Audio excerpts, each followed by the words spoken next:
ഐഫോണിൽ WhatsApp ഉള്ളവർക്ക് ഒരു സന്തോഷ വാർത്ത.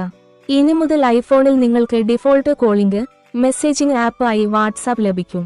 ഫോണിൽ സാധാരണയായി ഉള്ള കോൾ, മെസ്സേജിംഗ് ആപ്പുകളെ പിന്തള്ളിയാണ് വാട്സാപ്പ് വരുന്നത്.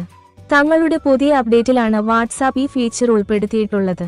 അപ്ഡേഷന് ശേഷം സെറ്റിംഗ്സിൽ പോയി ആപ്സ് എടുത്ത ശേഷം ഡിഫോൾട്ട് ആപ്സ് എടുക്കുക. തുടർന്ന് കോൾ, മെസ്സേജിംഗ് ഓപ്ഷനായി വാട്സാപ്പ് തിരഞ്ഞെടുക്കുക. തുടർന്ന് കോളുകൾക്കോ മെസ്സേജിങ്ങിനോ ഐഫോണിനെ ആശ്രയിക്കുമ്പോൾ വാട്സാപ്പ് ആകും ആദ്യം വരിക. എല്ലാ ഐഫോൺ ഉപയോക്താക്കൾക്കും ഈ ഫീച്ചർ ഇപ്പോൾ ലഭിക്കും. വാട്സാപ്പിനെ സ്ഥിരം ആശയവിനിമയ മാർഗമായി മാറ്റാനാണ് ഇങ്ങനെയൊരു ഫീച്ചർ കൊണ്ടുവന്നത്. ആദ്യഘട്ടങ്ങളിൽ യൂറോപ്യൻ യൂണിയനിൽ മാത്രമായിരുന്നു ഈ ഫീച്ചർ ഉണ്ടായിരുന്നത്. ഇപ്പോൾ ലോകമെങ്ങുമുള്ള ഐഫോണുകളിൽ ലഭ്യമാണ്. അതേസമയം മറ്റു പല കാരണങ്ങൾ കൊണ്ടും ആപ്പിൾ പ്രേമികൾക്ക് ആഘോഷിക്കാനുള്ള വർഷമാണ് 2025.